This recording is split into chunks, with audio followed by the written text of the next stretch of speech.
go. Find your inner pirate. Find your inner pirate. Sorry I missed Friday's episode. Sue me. You know, a lot of stuff going on, trying to get my routine. But I am pretty dedicated to Monday, Wednesday, Friday release. And I am going to make up from that Friday episode here. We're recording late Saturday evening.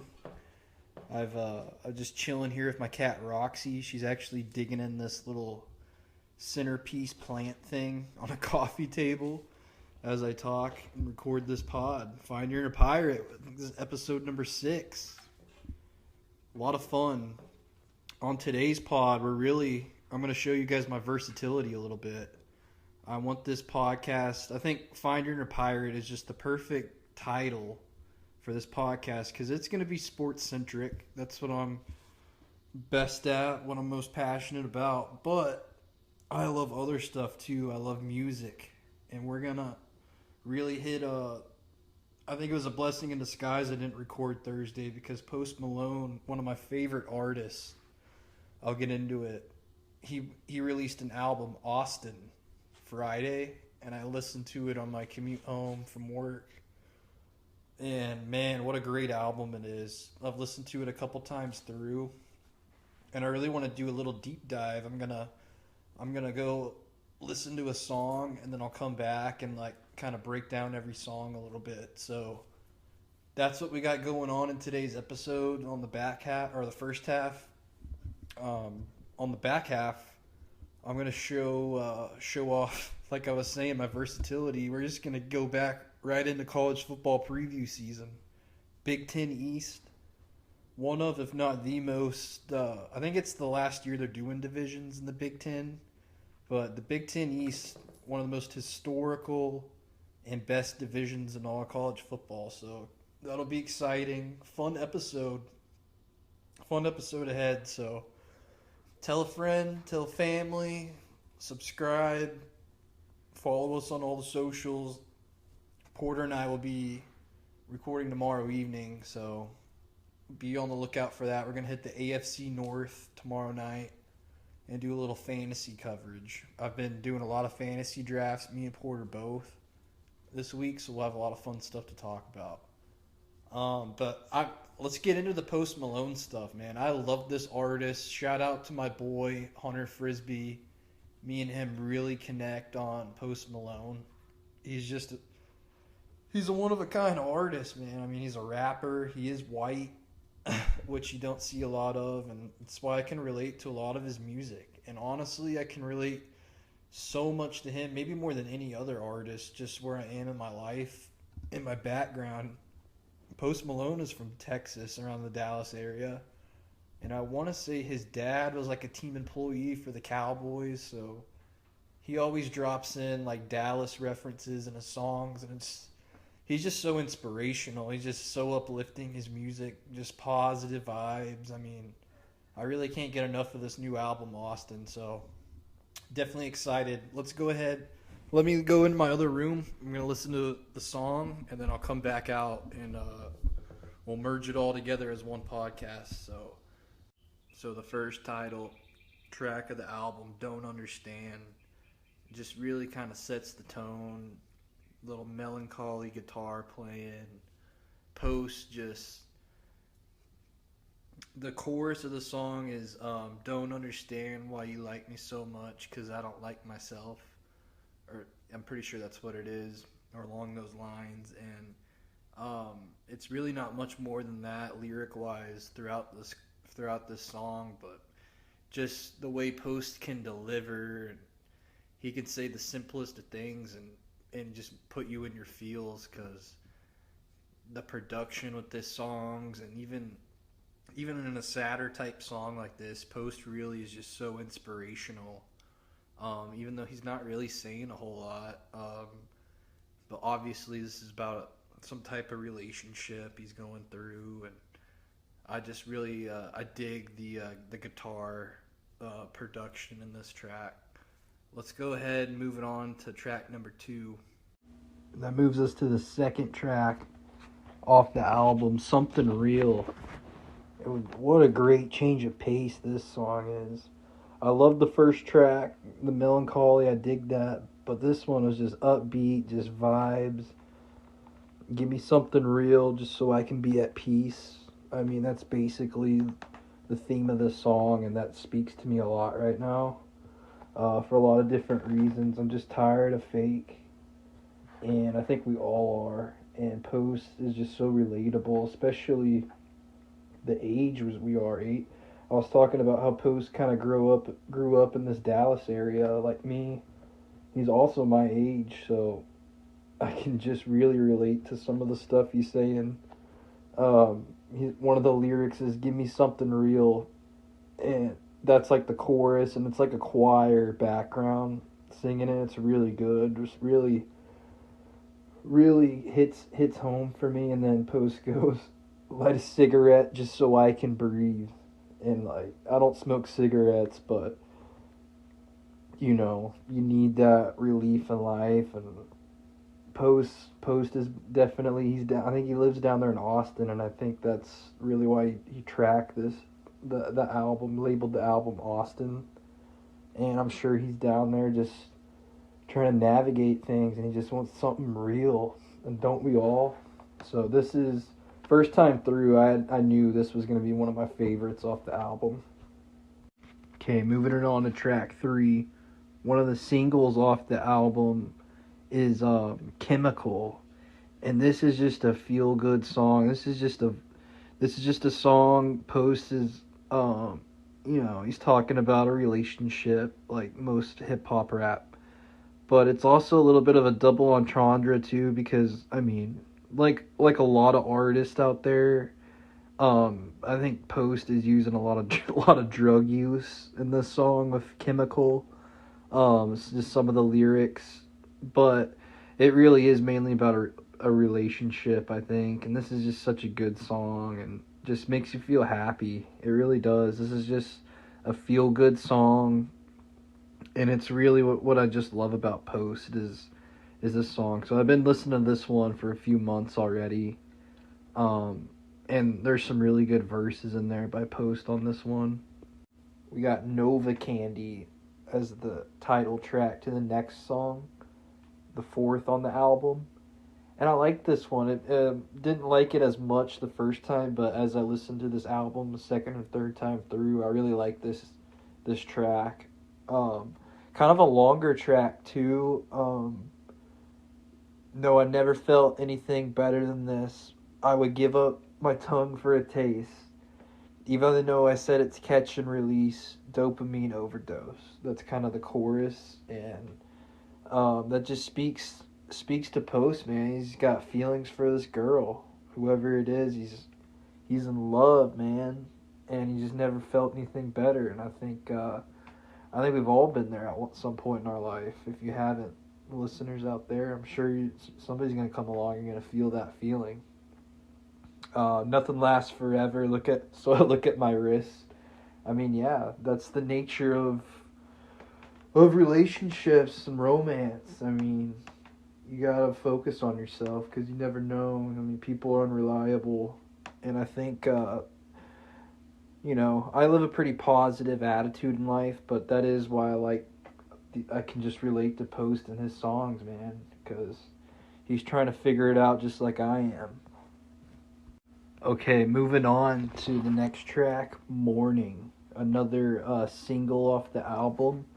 And oh my gosh, I must have been sleeping on this one, because this might be my favorite track off the whole album. There's another one we'll get to that is in strong consideration as well, but oh my gosh, what a vibe this song is. I love this song so much. It's just a great sing-along song. Chorus goes, "Don't want to sober up. The sun is killing my buzz. That's why they call it morning." I mean, definitely was a stretch in my life where I'm just not a morning person. So you can relate to the song on a bunch of different levels. Don't want to sober up, try to keep it inside, but I just want to pour it. I mean, that's just Post, man. Just looking for a good time always. Thought I was strong enough, got a lot of shit to say, couldn't fit it in the chorus. I mean, just an absolute banger of a song. Um, they got one of my favorite verses. Then they dragged me to a party out in Malibu. After 30 high noons, it was pretty cool. He was talking a little bit about just friendships and just the older you get, it's just harder to keep those friendships alive, and it's something I'm really relating to a lot in my life right now. And this album just speaks to me, man. Up next is Too Cool to Die, and this song is just I like the it's kind of a downer of a song a little bit, just lyric wise, but the production's very upbeat, and it's just a good little mix of both. And I like this song a lot. I think it'll be one. It's a great car song too. You can sing along to the chorus a little bit like the last one. I'm not here long, my baby. I'm just passing by. The world keeps getting hotter, baby, but I'm too cool to die. Just a little bit of, this world. It's fucking tough out here, man. And it's world keeps getting hotter. I think it's just a little bit of a metaphor Post is using of, you know, just focus on yourself. Be your best version. You're not here for long. You're just passing by. And the world keeps getting hotter, but you're too cool to die. Don't let the everyday bullshit, don't let that consume you. Be confident in yourself, and I think that's kind of the message with this one. I like in this one verse he goes, "She asked me if I like this wedding ring. For fuck's sake, it's our first date. I did, and then I went and bought it on the next date. Fits me great." And I love that because I'm a little bit like Post and how it's kind of a little bit of a hopeless romantic right there. So this is a good one. Too Cool to Die.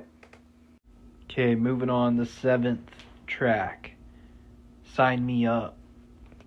This is one of those songs, I liked it, but I could give or take. It wasn't nothing super special in my opinion. It's called Sign Me Up because the chorus goes, "You sold me, there's no way I could resist it. Control me." It's starting to sound realistic. And then I like the chorus. It goes, "If you think I have a soul to save, I might have a little faith. Take that shit for a ride." It's catchy, and I like this song, but it's not doesn't have like too many hard hitting verses or nothing really. But it's a good song. It's a good mix into this album, and it fits in this album for sure. Okay, this next one, is probably my least favorite off the album, Socialite. It just didn't really do much for me. Post, he's really getting into like his drinking issues, I think, in this one. Verse goes, "I'm always a drink away from a good day. Put on some Jodeci, getting loose, A. Pummel the coochie, I'm Bobby Boucher."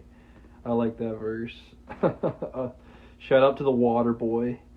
But yeah, this song didn't really. It's really kind of a downer of a song in a album that's otherwise just all about positivity and just the vibes are high on Austin throughout. But you have Post as an artist. He's deep, man. I mean, he's got to have some songs like this where he gets in his feels a little bit like the first track. And it's a heavy singing song with Post. And it's really I've always known that Drake has been a big inspiration for this generation of artists, but for Post Malone and why I like him is he does remind me a lot of Drake. He can rap, and he's really, I think he's more of a just pure singer and just than Drake even is, because Drake is such a good rapper. I don't want to go off on a Drake tangent. He is my all-time favorite. Drake's such a good rapper that he gets put into that like echelon of Jay-Z, Nas, all those rap legends, and so a lot of like old school rap fans, because Drake does have that R&B flavor, that singing flavor. A lot of rap fans don't take him seriously as a hardcore rapper, and Drake I think is a little bit more of a hardcore rapper than Post is, but they can both do both, and that's That's why I love him so much. So even though this was a track, take it or leave it, still a lot of good stuff to talk about with it. Now moving on to Overdrive. I think this was maybe the last single off the album, and man, I love this song a lot. Cause I do think I'm the type of guy, this podcast, I do live my life in overdrive. I'm an overthinker. I run myself ragged. I'm always just on. I am, and it's tough for me to just chill and just. I am a very easygoing guy, but man, I want this podcast. I want sports stuff. I want all these things in my life so badly sometimes. So the relatability factor is why I love this song so much. Um, I just the chorus. I spend my nights on overdrive. I live my life so overtired, and there's nowhere I can hide. Now I live my life on overdrive.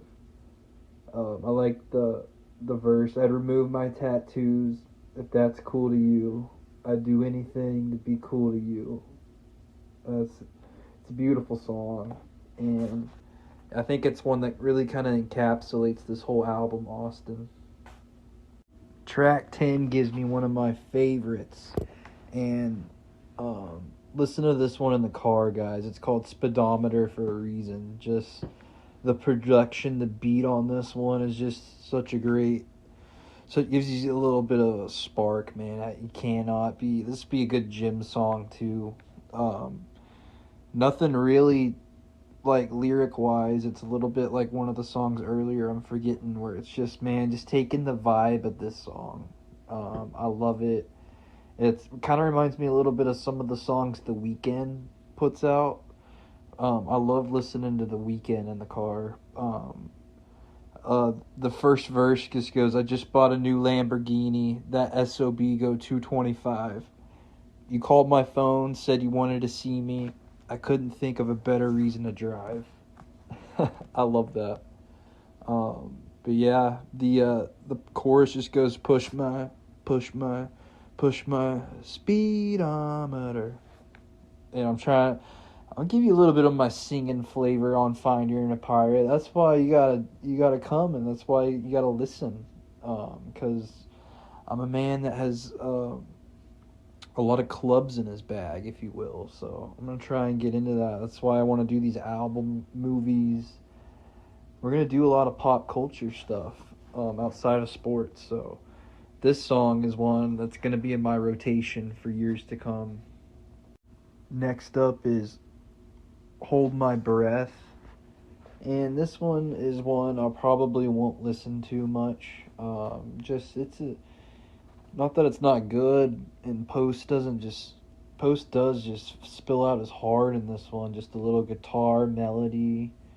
The chorus goes, hold my breath till I turn green.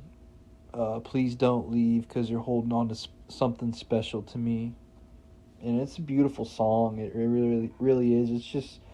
It's not really my speed. I do like some lovey-dovey songs like this, but I don't know. This one just the one. I'm not gonna hold my breath, waiting to hear this one again, if you will. Enough is Enough is the 12th track off this album, and oh my gosh, I love this one. This one is just super inspirational for whatever reason. This is gonna be. It's really hard to rank all the Post Malone songs over the years, but man, if this was in a top 10, like definitely top 5 off this album. I mean, Enough is Enough. I think you can relate. Anybody can relate to that. Love, relationships, anything in life. We all feel fed up with shit sometimes. Enough is enough, and this one just really. Post is just vulnerable as ever, and I just love the chorus. Take me home, don't shut me out. It's easier to leave me down here on the ground. Take me home, baby, I'm fucked up now. I know it's easier to leave me down here on the ground. And, such a great one to just sing along to, like all his songs. And this is really, really sets the tone because I believe Texas T is next. And this might be my favorite stretch of the album. Not only do I find my inner pirate listening to this song, Texas T, I just find my inner Texan in me. And I love this song. I can't get enough. They're gonna be one it's just a banger. You know, you put it on in the gym, in the car, and it's a banger, you know. Pour me something that's taller than me. I mean, that's Texas. Everything's bigger in Texas. Walk into the party and my neck is on Bugatti. Whole bitch got frozen. I just reading that lyric. I have no idea. I can't draw any kind of inspiration from that. Like, I can't relate to that lyric, but I mean, that's why this song's a banger. Texas T. You know? Punch the gas till my leg falls asleep. And you know how it goes, ain't it sweet? Texas T. Up next is Buyer Beware. And this song is a little bit more of a rock feel to it. I'm not gonna say it's bad or nothing. It's just, I don't know. I don't think I need to spend much time breaking this one down. I don't know. This one just didn't really speak to me that much. There was one lyric. He goes, I don't know where the fuck the Bible went, but I'm pretty sure they'll forgive me. And like, yeah, I've really found some spirituality. As of late, I've always been a spiritual guy. That's why I love music so much. And so I like that verse from Post. Maybe he's got a Bible, he says. So it's definitely down the road. I'd love to see Post get more in touch with the spiritual side. Okay, I know I keep saying, oh, I just love this song. It's the top 5 song and all that. But the next one up, oh my gosh, this song just does. This song just gets me in my feels. Landmine. It goes, and outside I'm burning my way through a stoplight. Baby, I'm fine. I'm just working my way through a deadline. And then the next chorus, it's like a little bit like the earlier track, Something Real, with a little bit of a choir in the chorus. And it's just beautiful. Baby, I'm fine. I'm just thumbing my way through a landmine. I mean, I can just relate so much to Post because we're just basically the same age, grew up in the same area, like I was saying earlier, and it just landmines. I mean, that's what life is just avoiding landmines and just keeping your head on a swivel, if you will. And this song just is just a great the production in this song. It's just awesome, and this is one I'm gonna be listening to the rest of my life because it's just such a great song. Okay, second to last is Green Thumb, and this one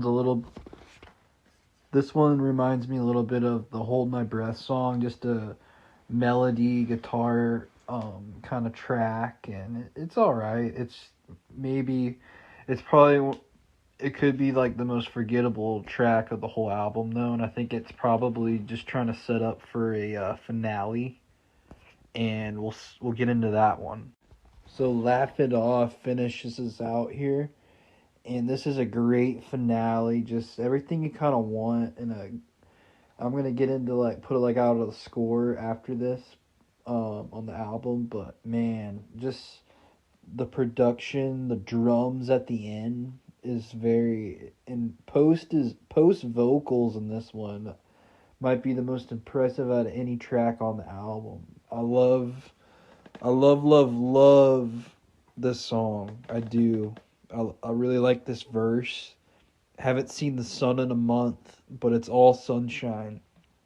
I forgot how to cry. It feels like pain. Pain is a world away. Took my cigarettes and flushed them down the drain.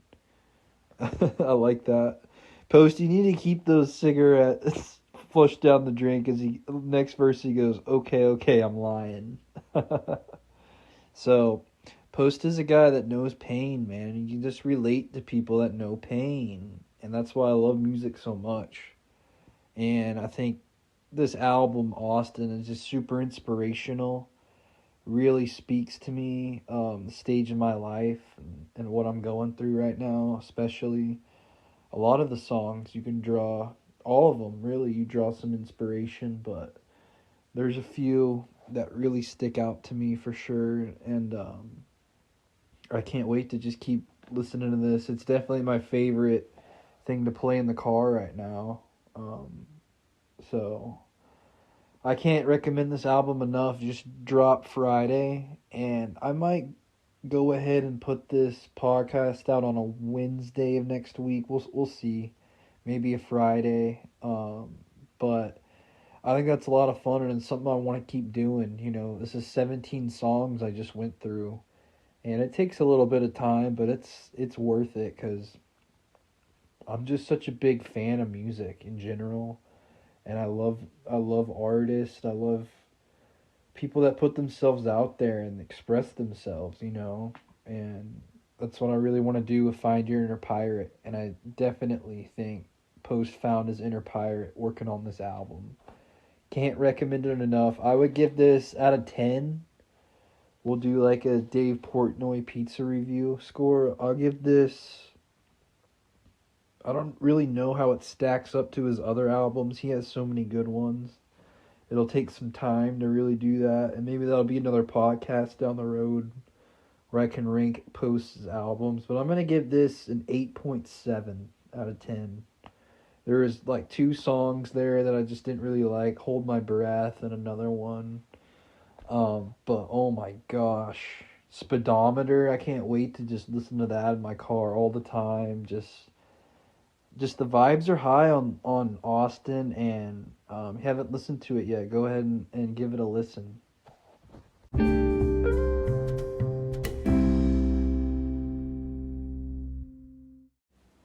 Okay, let's go ahead and transition now to the Big Ten. We're going to start with the Big Ten East today. After hitting the Pac-12 last time, I think it's a good time to go to the Big Ten. I think we'll hit ACC next, and then save Big 12, SEC, my 2 favorites, for last when we get closer to the start of the season. But man, Big Ten East, this is one of the most historical, one of the best divisions you'll see in college football all time. It's the last year the Big Ten's doing divisions. And this has been a lopsided division, the East compared to the West. It's so long overdue for them to get rid of the divisions. The East champion has actually won all 9 head-to-head matchups in the Big Ten title games over the years. Just a crazy stat.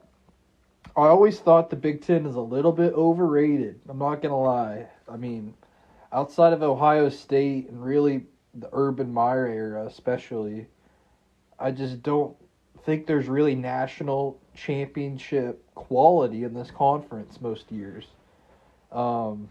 They were pansies the way they handled the COVID year. They really were. They were trying to just shut down football, and it really took everybody around them to say, no, we're going to do our own thing, for them to finally say, okay, we'll grab our football and we'll play some football this year, I guess. Lost a lot of respect for this conference in the COVID season. It is interesting, with the no divisions moving forward, we could see the game, Michigan, Ohio State. We could see that happen back-to-back weeks in a potential Big Ten title game. And I'm sure that situation is inevitably, that's going to come up with a new format for sure. So that's just a little bit of an overview of the Big Ten East in particular. And we have to start right now, guys.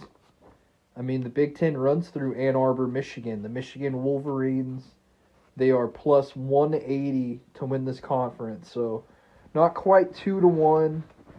Ohio State's actually has shorter odds than them. We'll get into them next. But I'm just not sold on Michigan as a legit national championship contender. I'm sorry, I'm not.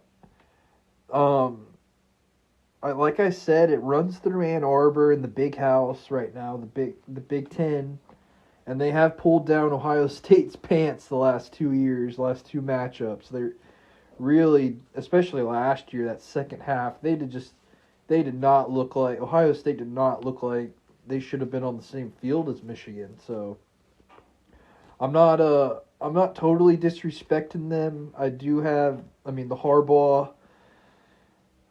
The Harbaugh is a great coach, but he's got the suspension now. They just looked inept in that playoff game versus TCU. I mean, J.J. McCarthy, what were you doing, bro? You look like a deer in the headlights, and they just gave that game to TCU. TCU, got to give them credit, but man, Michigan really, I don't know what's going on. I mean, Harbaugh's always looking for a new job in the NFL. He's suspended now. I just don't know if it's all sunshine and rainbows in Ann Arbor like a lot of other people do. Offensively, they're ranked 11th in F+ last year. They like to play big boy, physical, run it down your throat football. The run game is elite. You know, they got Blake Corum and Donovan Edwards. I'm huge on Donovan Edwards. I really think he could have a breakout in 2023. They have 3 projected starters on the O-line. They come in from the portal. And you know my trepidation, I said it a little bit in the Pac-12, just always a little scared of transfer linemen. But if it can work, it'll work at a place like Michigan. They really are coming on as a strong candidate for O-line U now. Dave Portnoy, he loves when they run the damn football, so you can't blame him too. Especially when you see how it just is a complete game changer versus Ohio State. Ohio State is just not built to handle that. The wide receiving core and the quarterback do scare me a little bit, and that's why I think this team's ceiling isn't much. This is a talented team, but I don't think it's much better. The potential or the ceiling is much better than it was last year. Just because, what are we getting at quarterback of J.J. McCarthy in big-time games? You know, I hate to say he's got that Drew Lock syndrome, the old quarterback at Missouri on the Broncos. Drew Lock was a talented quarterback, but anytime Missouri would have to play anybody with a pulse, Drew Lock would tighten up, look like a deer in the headlight. But he did have a lot of natural ability and all that stuff, so scouts liked him, but I was just never sold on Drew Lock. And J.J. McCarthy reminds me a little bit of him. Defensively, they were really good last year. This is elite defense. Ranked 4th in F+ a season ago. And they have big expectations in 23. Like I was saying, I thought they did get exposed a little bit against TCU. And another reason I think the Big Ten is just overrated. There's not enough dynamic offenses in this league. This is a deep and talented unit at all 3 units, but when they play, they need to play more spread, up-tempo teams, and they really aren't getting challenged in the non-conference. So they're only going to see Ohio State, maybe one other team all year that's going to run a dynamic up-tempo offense. And so, I don't know, man. I just can't buy into Michigan winning 2 playoff games and being a real national title contender. The defensive back, Will Johnson, he's a stud, and I would like to shout him out. But you got to think Harbaugh, he's been trying to get these guys dialed in all offseason. But there's things with Harbaugh that would scare me if I was a Michigan fan. I think like I said, the NFL stuff, I think that's always in the back of his mind. I do. Let's go ahead and shift it to their big rival, the Ohio State Buckeyes. Haven't won the Big Ten in the last 2 years. Have gotten embarrassed by Michigan the last 2 years.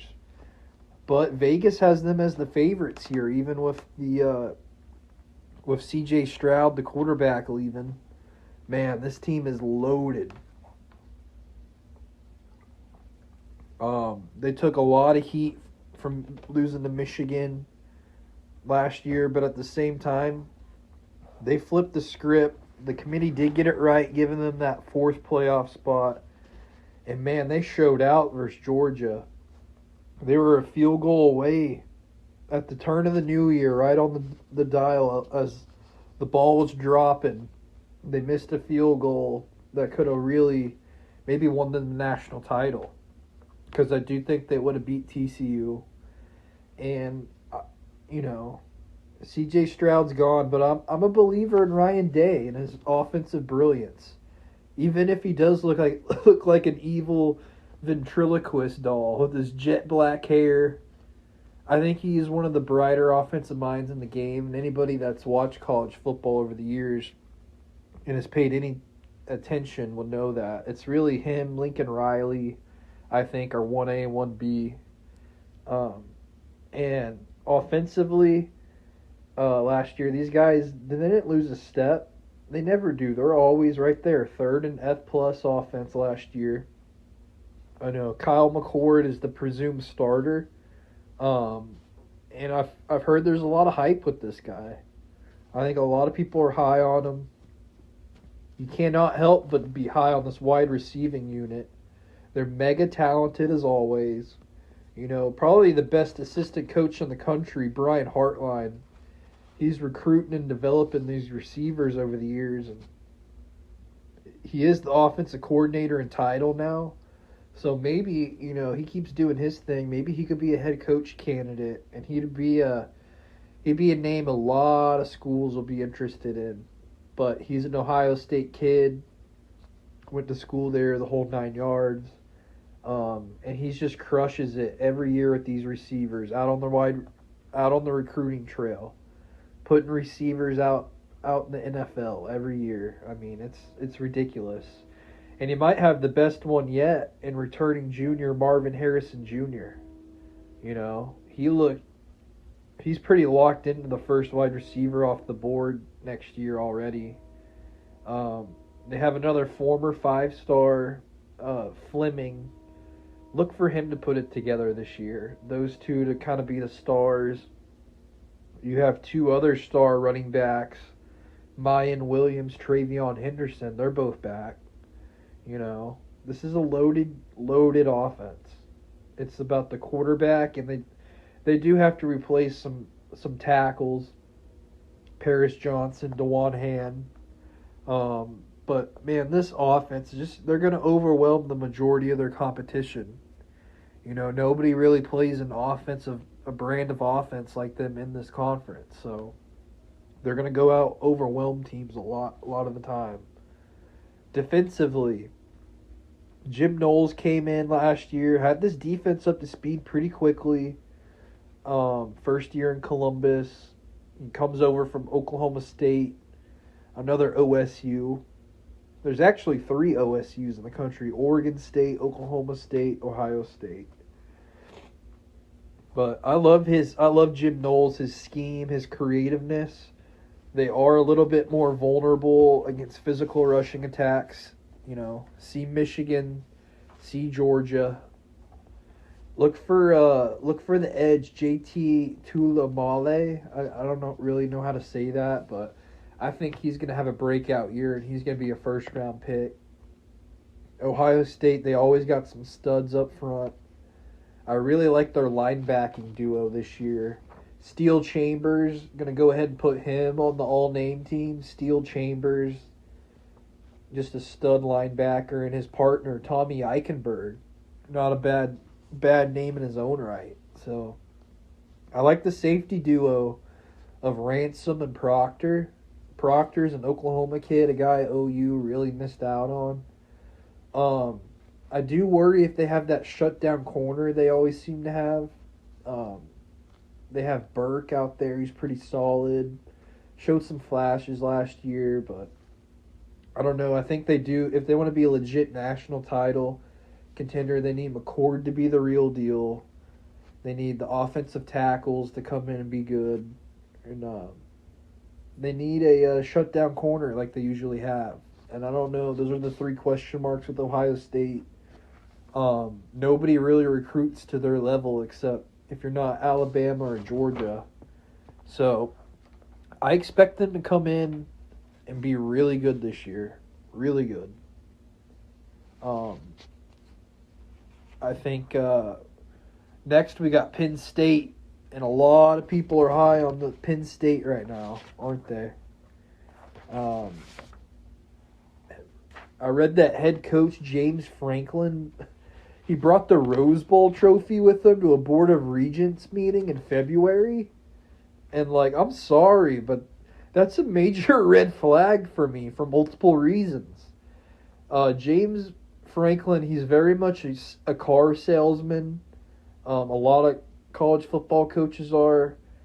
But he's a little bit like Harbaugh. He just, every season, he puts his name out there for other jobs. There's always rumors, always drama with this guy. And, that it is what makes him an elite recruiter. He is a solid coach. But does he have an extra gear? Have they been reading their press clippings too much this offseason?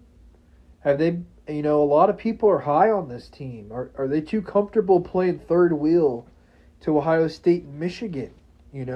James Franklin loves to bring that up as an excuse of why he hasn't been in the playoff. Oh, we're behind 2 other top 5 teams in our own division. Well, guess what? Penn State. You're a very sexy pick to win this conference this year. I won't be surprised to see you in the top 5 in the AP poll. But it's time to prove it, and it's time to knock off Michigan and Ohio State. Offense starts with the quarterback position. 5-star Drew Aller. He's going to be the guy. He backed up Sean Clifford last year, I thought he massively underachieved. And I thought his shaky play versus some tough competition really held them back. From what I can remember in his brief action last year, Drew Aller, he has a rifle. He just needs a little bit more polish and experience to really take off. But the pair of true sophomore running backs is about as good as it gets in the country. This offense, they're going to rotate the running backs a lot in game. So they did go out and get another transfer there. There's a lot of good depth there in that running back room. Wide receivers, there's a kid, Cephas, transfers in from Ohio. I would keep an eye out for him. And I want to say James Franklin was a wide receiver coach at some point. Because Penn State, man, they've had a knack at putting some really good receivers in the NFL. You got Chris Godwin, Allen Robinson, Jahan Dotson, KJ Hamler. I mean, as far as tight ends go also, their stud, last name Johnson, got to shout him out. He could be facing some sort of discipline. Allegedly, he punched a dude at a frat party last winter. No, I never punched anyone, but that is a funny little note. Fasha Nahu, the tackle, he could be a first-round pick at season's end. They got a lot of depth, man. This is a good unit, and it's time for them to put it together because I feel like their defense has been solid over the years. It's been Drew Clifford inconsistencies that's held them back, and it's time. I'm going to be rooting for them to beat Michigan and Ohio State. I'm tired of seeing them win every year. Defensively, Manny Diaz, he's the DC. He's never been a guy I've really been that high on. He just blitzes all game, And especially his time in Texas, he got exposed, and I saw OU really have their way with him for a while. But I do think his exuberance gets his guys to play with a major chip on their shoulders. And I think him and James Franklin feed off each other. I think this is a team. The vibes are always high. There's a lot of energy going on the sidelines with this team. Another guy I want to put on the all-name team, Chop Robinson. He's a menace up front, and their D-line as a whole is pretty damn impressive. They got a lot of quality depth. Linebacking core should be solid. I think that's really the leaders of this team comes from the linebackers. So there's high expectations, and they got a freshman, Tony Rojas. Expect him to come and get some run this year. Apparently, he had a great spring. Guy they're very, very high on. And they got a formidable secondary. Potential first-round corner, Kalen King, is going to come in and be a dog for them, hopefully. So that's Penn State. Expect them to be good this year. They're going to be a sexy pick, but is the quarterback play going to be there? Is James Franklin caught up in the past too much? Is James Franklin taking too much stock into that Rose Bowl win? You know, he's got to have his team dialed in for this upcoming year. And not worry about Michigan and Ohio State. Worry about Penn State. Fourth team in the Big East, or the Big Ten East. Halfway done. Maryland, 40-1 odds to win the Big Ten. Won't happen. But Coach Loxley seems to be building something, slowly but steadily. Come off a nice little 8-5 season. Maryland's going to be looking to make some more noise this year. They're finally going to ditch those gaudy helmets. They're going to go back to a toned down, just little Terps logo. Keep it nice and simple.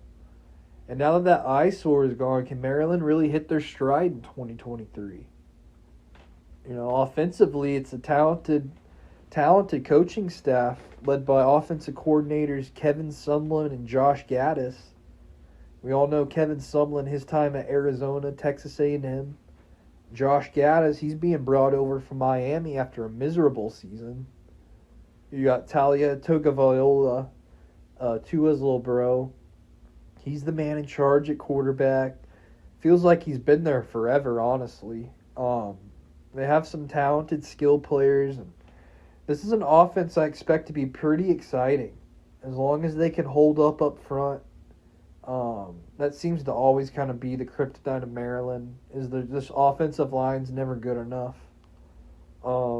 Defensively, the defense is ranked a pretty respectful 30th in F+ this season ago. There were some nice pass rushers added to the mix from the portal. You got a lot of good experience in the defensive backfield that's gone now. However, they got some young guys they think they can come in and fill the void a little bit. A lot of athleticism, and that secondary, I think that's something they value on the recruiting trail. You got to be able to run and to play in this defense. So 30th in F+, we'll see. That's pretty damn good, I think, for Maryland in the division they play in. And if they can come in and be okay, there's no reason to expect them not to be in that range again this year. Michigan State, moving on to Sparty. One sec, I gotta do something with my cat because she's being very distracted. She's trying to get attention because she hasn't had attention all day. So she's starting to try and get into stuff. Okay. Moving on to Sparty. Some of my favorite color scheme in college football, my favorite uniforms, kind of the exact opposite of Maryland like we were just talking about. I love Sparty's uniform. Man, the future was so bright this time last year, wasn't it? coming off an 11-2 season in Mel Tucker's first season in East Lansing. They gave him a bag too. They gave him an outrageous contract extension, and it did not pan out in year two. Quarterback Peyton Thorne and wide receiver Keon Coleman both transferred out this spring, and this is a program that it just really needs a bounce back year in 23. Offensively, it's gonna be Noah Kim as the signal caller here with Thorne leaving.